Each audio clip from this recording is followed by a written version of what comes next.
The Tata Group has created many multi-baggers in the last few years, making its shares the darling of retail investors. One such company is Tata Group's retail powerhouse, Trent Ltd.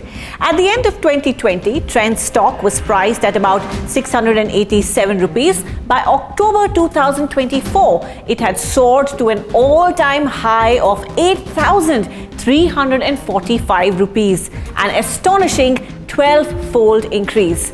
But a 35% drop since then has left investors questioning what's next. Is this just a temporary correction or a sign of deeper concerns? In today's video, we break down what's driving the decline and whether investors should be worried. Welcome to Bottom Line by Crore.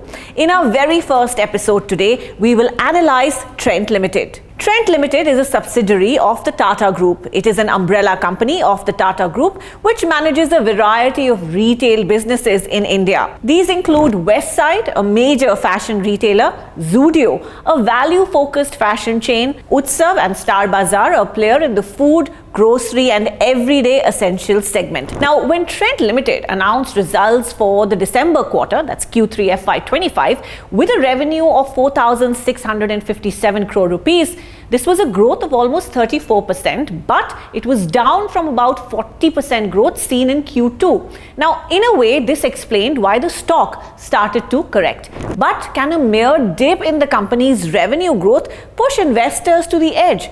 Let's try and understand more. Several key factors have contributed to the recent decline in Trent stock price. Now, these include below expected results, steep valuations, and more. Let's analyze them one by one. The first and most immediate trigger was the company's performance in the December quarter, Q3 FY25, which fell short of market expectations. In Q3 FY25, Trent Ltd reported revenue and profit that came in below market expectations for the second consecutive quarter.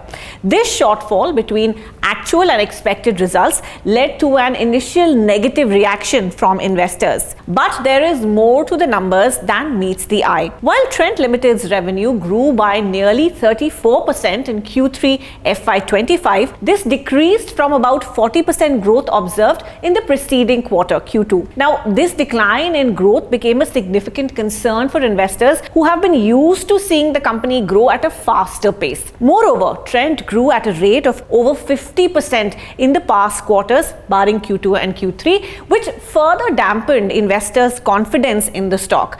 This is not only at the consolidated level, but also reflected in the standalone revenue growth.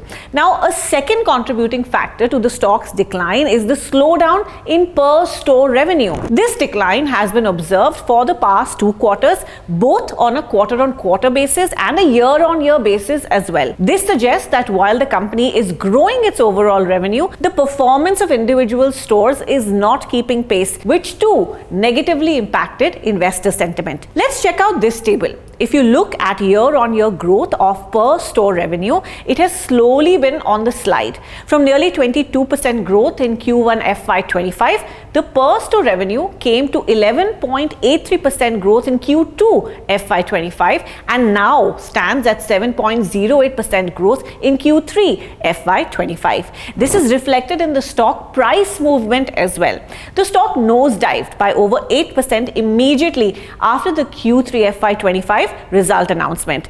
A similar event occurred in Q2 FY25, where the stock fell by 6.5% following the announcement of results, indicating a pattern of stock price sensitivity to earnings reports. Third, and a key contributing factor to the company's prospects is the likely increase in competition. The launch of the Shein India app by Reliance Retail on February 1st has introduced a new element of uncertainty for Trent. The return to the Indian market of Shein, the Chinese online fast fashion app, after about 5 years since its ban, could intensify competition in the online fast fashion retail sector. This increased competition has made investors jittery about a potential impact on Trent's market share and revenue prospects, leading to a sell-off in the stock. As you can see from the table, Shein directly competes with Zudio on pricing across key fashion segments, including jeans, joggers, shirts, and t-shirts for both men and women. The competition is particularly intense, with both brands striving to offer budget-friendly options in the fast fashion market. market. Additionally, the higher valuation of the stock is a cause for worry for investors, especially at a time when the company could face competitive pressure. As such, the price to earnings ratio of Trent Ltd as of February 2025 was 125 times versus the 3-year median PE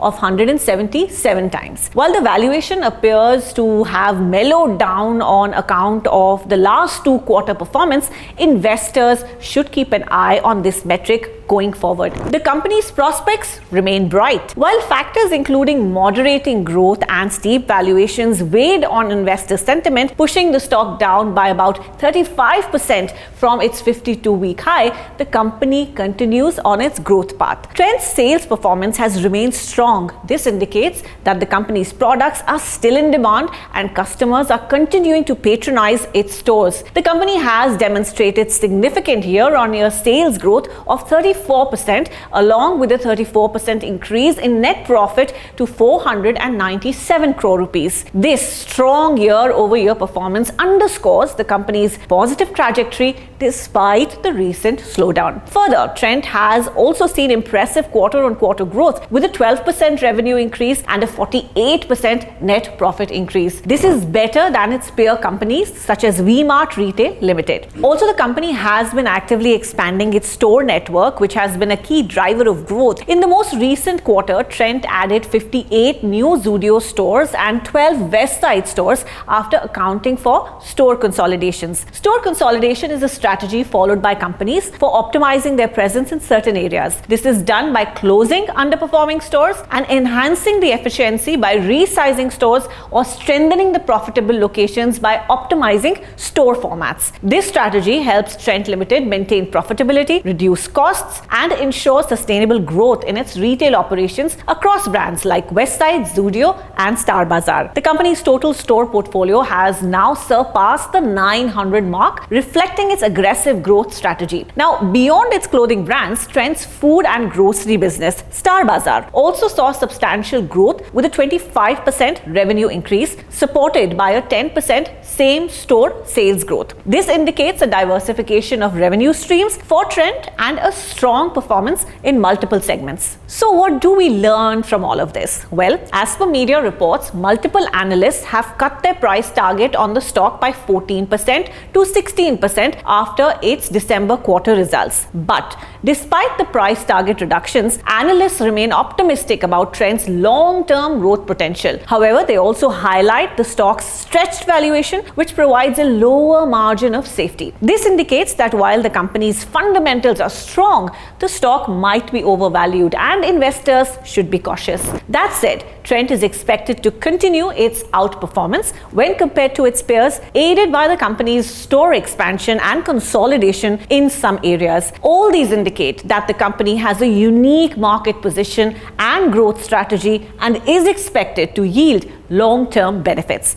Another point to note is that Trent's shares are still priced more than 35% higher than they were a year ago. As such, keep both short-term challenges and long-term potential of the company in perspective before investing in the stock. If you are an investor in Trent, what are your thoughts on the company's future prospects? Share your views in the comments, and for more such videos, don't forget to subscribe to the channel. Investment in securities market are subject to market risks. Read all the related documents carefully before investing. Please read the risk disclosure documents carefully before investing in equity shares, derivatives, mutual fund, and or other instruments traded on the stock exchanges.